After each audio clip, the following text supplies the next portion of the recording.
Usual Research Institute. Not a leader, not a follower of anyone, not a leader of anyone. I am a member of an organization that dedicated itself to the area of the black procession that is so needed today. I said the black procession. I am a black man, and my first allegiance is to my race. Am I not right?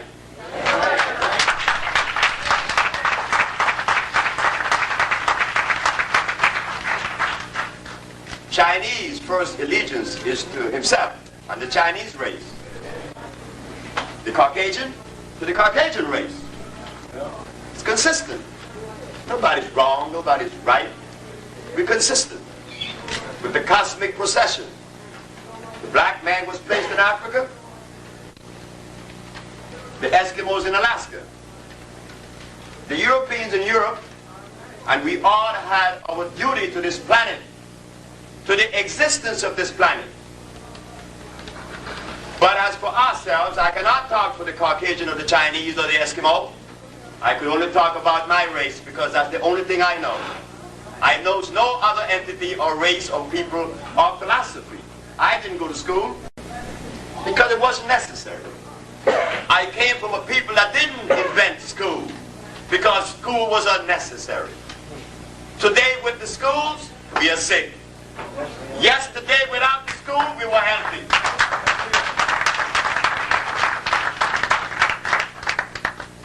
The first part of this journey that we will take, this tedious journey, is about explaining how we cure AIDS.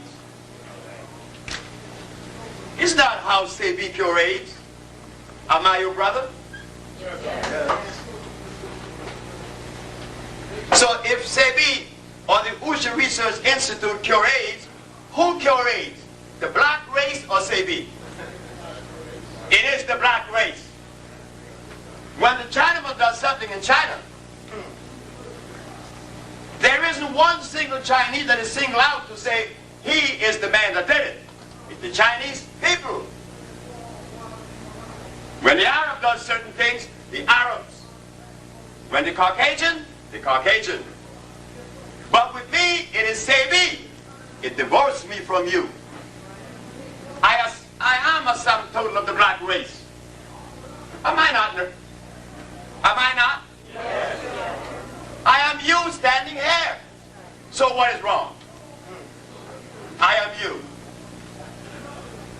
The part of you that you didn't know. Yes, you do. I am not here with something that you are unaware of or didn't know. I am here with something that you forgot. So as a black man, we will introduce to the world a black perspective to pathology and nutrition. We have had the Ayurvedic, which is Indian. It failed. We have had the allopathic, which is European. It failed. We have the microbiotic, where it recommends us to eat rice. Rice is starch, isn't it? Yeah. Starch is carbonic acid. It failed. So let us now introduce one that will complement ours, the black man. The position of the black man was always one of healing. When the black man was found in Africa, did he have prostitution? No. Did he have alcohol? No. Did he have religions? Yes. No, he did not. Nature did not start with religion. Nature only creates those things that are necessary, that supports life. Religion does not support life. Life supports life.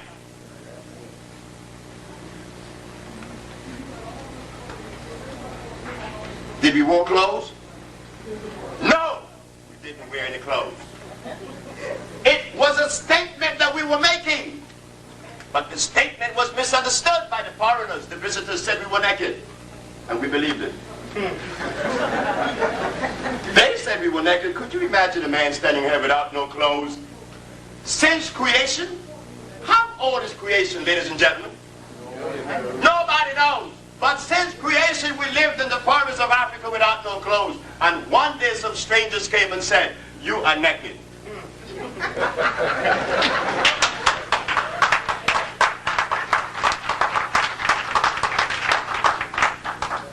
And because we, their children, have negated them and misinterpret our parents, we become like embarrassed because our parents lived in Africa without no clothes. Yes, they had no clothes. See, body without no clothes receives oxygen. It keeps you calm, it keeps you healthy. With polyester, it deprives you of oxygen. Haven't you heard the policeman in Los Angeles that was jogging with the polyester and fell dead? The deprivation of oxygen. We wore no clothes. No, we didn't. But there was no prostitution.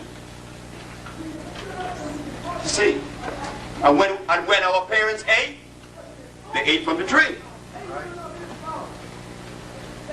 When they bathed their body, they was in a river without chlorine or 200 chemicals.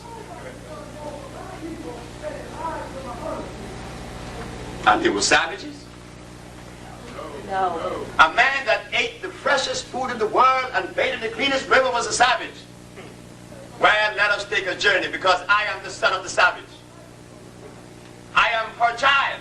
I am their child. I am my mother's son. Fortunately for me, she is, has been, and will always be the only entity that I would ever listen to. No one else, nobody else. No philosophy or no one else, my mother. I came out of her. She deserved every credit that I would ever muster up. After all, I could never pay my mother because I'm her child. So we're going to journey back and steer into our mothers now. It is said through the history of medicine that medicine began in Egypt. It sure did. Well, if medicine began in Egypt, it said that there was a need for medicine in Egypt. And if there was a need for medicine in Egypt, there was a violation. The people in the parts of Africa need no medicine. They had no doctors. Why? There was no violation. May I have your attention? May I have your attention? The only reason that we become sick... Contact security. Officer Moses, contact security. Thank you. The only reason that we become sick is when there is a violation. But in the forests of Africa, you could not violate because there were no rice, there were no beans, there was no carrots, there were no hogs, there were no cows, there was no wheat in Africa. The Africa did not eat those foods because those foods that I just mentioned that are supposed to be food substances, they are laboratory products. And the black man did not alter nature or add it in any way, remove or add. So you see, what did we eat? What did the African eat in the forests of Africa that is so necessary to know today? Because our body is in need of it.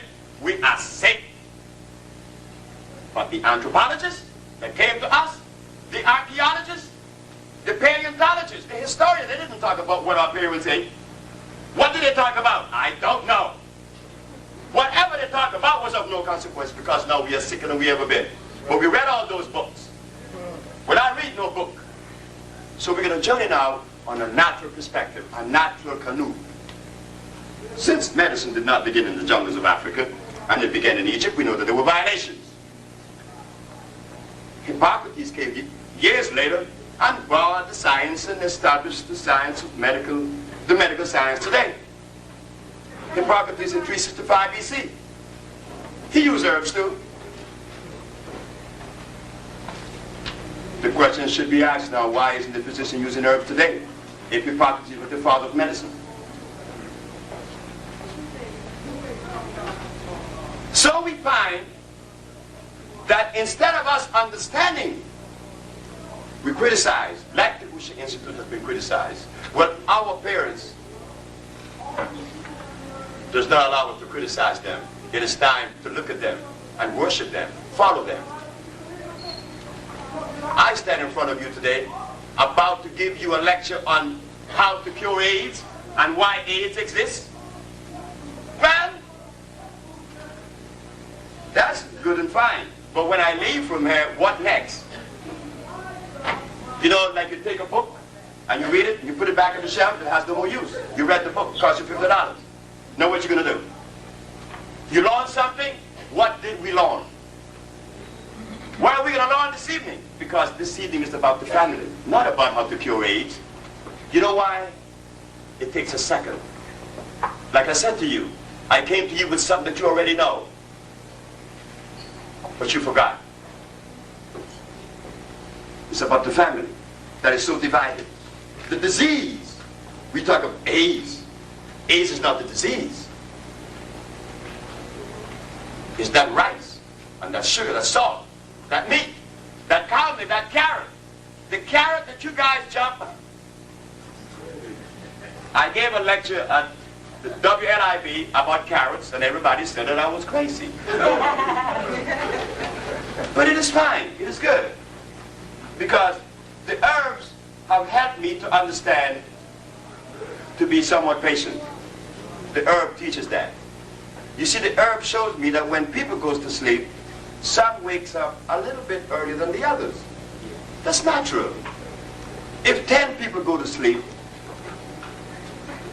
not all close their eyes at the same time. And when they wake up, some wake up earlier than others.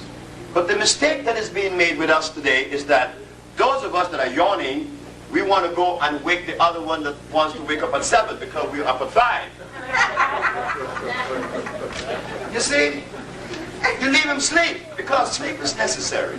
It is through sleep that we regenerate energy. But we curse sleep. This is what we say about each other. Oh, you are dead. You're asleep. He's not dead. Yes, he's asleep. But why are you angry because he's asleep? Isn't sleep necessary? Are you awake? Yeah. Well, why don't you do the things that people that are awake does? Do that. Because when he wake up and you talking trash, you're going to say, well, look, man, let me go back to sleep because you've been awake for years and haven't done anything.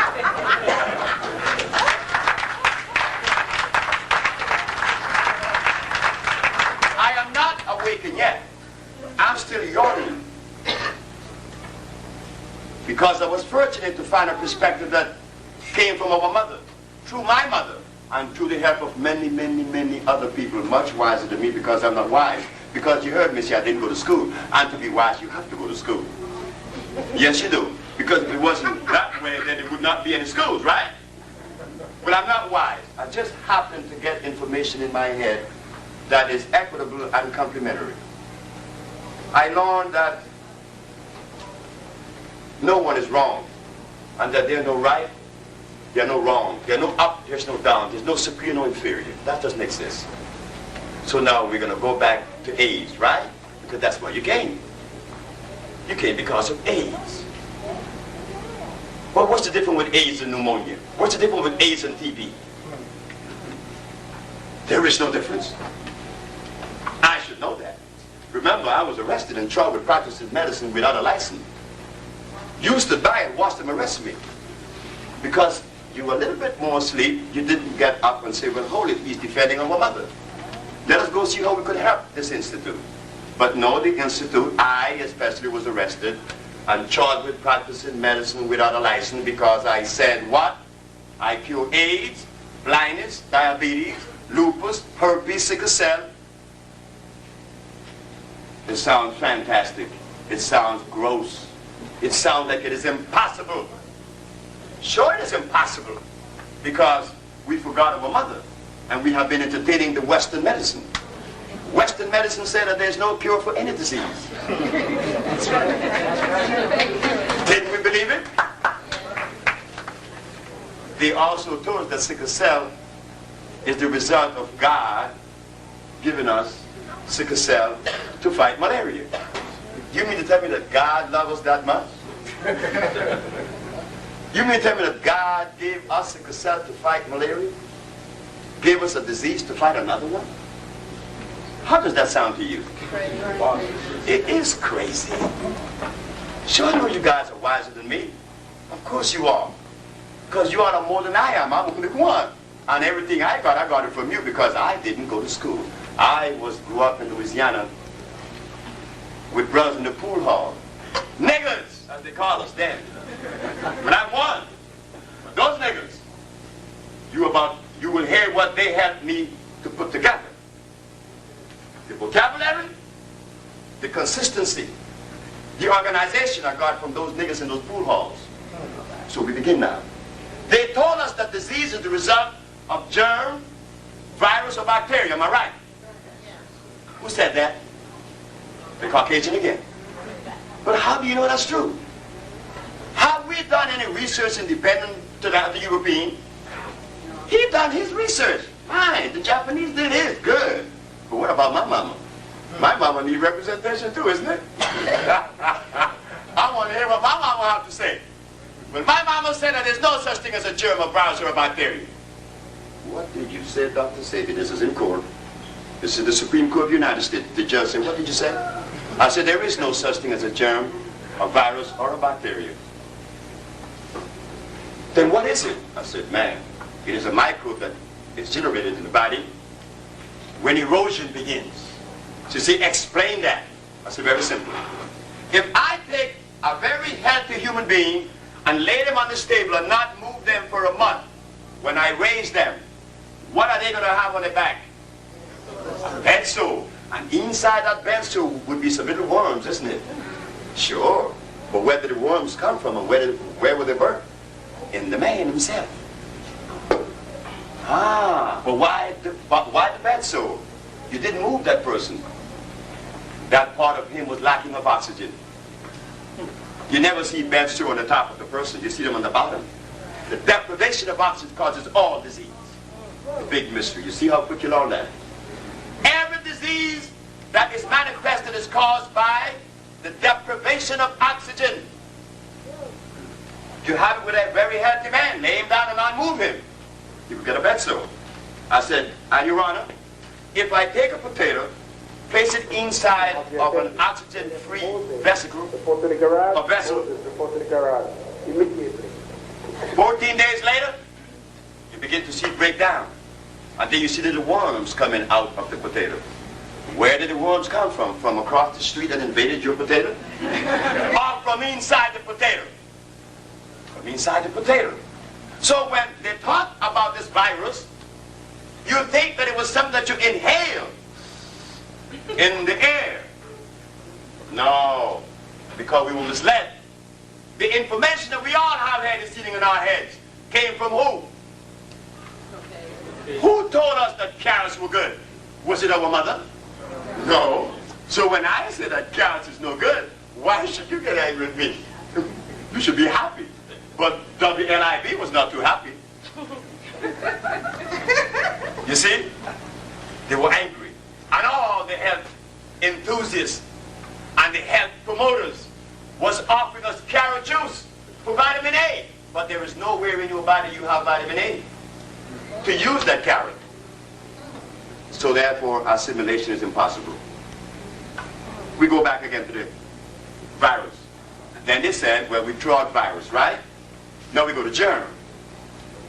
They said that disease is the result of what? Germ, virus, or bacteria. But we just threw out virus because the man had a bed sore.